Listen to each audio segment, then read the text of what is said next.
रात के तकरीबन 1 बज रहे थे और आज अरविंद अपने ऑफिस से थोड़ा लेट से निकला था, क्योंकि आज उसे अपने ऑफिस में कुछ ज्यादा ही काम करने को मिला था।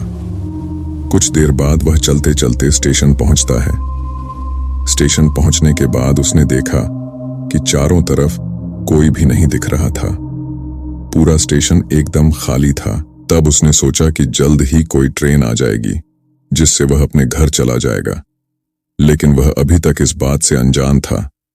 अभी जो ट्रेन आने वाली है वह उसका मौत बनकर आएगी।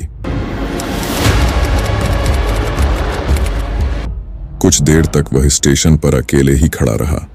स्टेशन पर खड़ा रहते रहते तकरीबन 1 घंटे बीत चुके थे कि तभी कुछ देर बाद ट्रेन के आने की आवाज सुनाई देती है और बस कुछ ही सेकंड देखते देखते ट्रेन स्टेशन पर आ जाती है।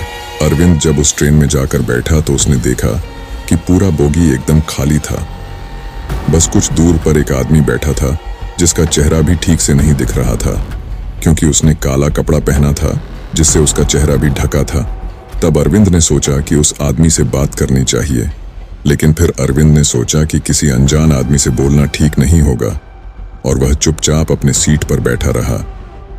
कुछ देर बाद अरविंद ने सोचा कि इस आदमी से एक बार तो जरूर बोलना चाहिए और तब उसने बोला, अरे भाई साहब सुनिए, क्या आप बता सकते हैं कि अगला स्टेशन कौन सा है? तब उस अनजान आदमी ने अपने चेहरे से अपना कपड़ा हटाया, जिसे देखकर अरविंद की चीखें निकल गईं, क्योंकि उस आदमी को देखकर ऐसा लग रहा था कि मानो उसको किसी ने बुरी तरह से मारकर उसका सर कुचल दिया हो, क्योंकि उसके सिर से बहुत खून निकल रहा था और उस खून से उस आदमी का पूरा शरीर भीगा हुआ था। तब इस अजीब से आदमी को देखने के बाद अरविंद काफी डर गया और डर कर ट्रेन के बोगी की ओर दौड़कर भागा और जाकर ट्रेन के दरवाजे पे खड़ा हो गया कि तभी उसके पास एक आदमी आता है और बोलता है, अरे भाई साहब क्या हुआ, आप डर कर क्यों भागे अपने सीट पर से? तब उस आदमी को देखकर अरविंद के जान में जान आया और तब अरविंद ने बोला, मुझे पता नहीं ऐसा क्यों लगा कि मेरे सामने कोई मरा हुआ आदमी बैठा है, जबकि मेरे सामने आप बैठे थे। अरविंद का बात सुनने के बाद उस अनजान आदमी ने बोला, इस बोगी को भूतिया बोगी कहा जाता है, क्योंकि आज से 2 साल पहले इस बोगी में एक आदमी रात को अकेले ही सफर कर रहा था कि तभी कुछ चोर उसके पास आए और उससे उसकी पैसे छीनने की कोशिश करने लगे कि तभी खींचातानी में गलती से वह आदमी ट्रेन के इस बोगी से बाहर गिरा और एक पोल से टकराकर वहीं मर गया। और तभी से कहते हैं कि उस आदमी का आत्मा इस बोगी में भटकता रहता है और इस बोगी में आने वाले लोगों को दिखता रहता है।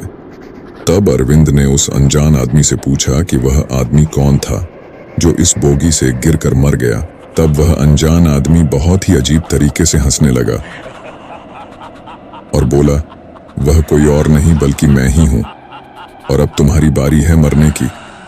तब उस अनजान आदमी ने अपना भयानक रूप धारण किया, जिसे देखकर अरविंद जोर से चीखा और भागना चाहा कि तभी उस भयानक आत्मा ने अरविंद को धक्का दिया और अरविंद भी उस ट्रेन के डिब्बे से गिरकर मर गया।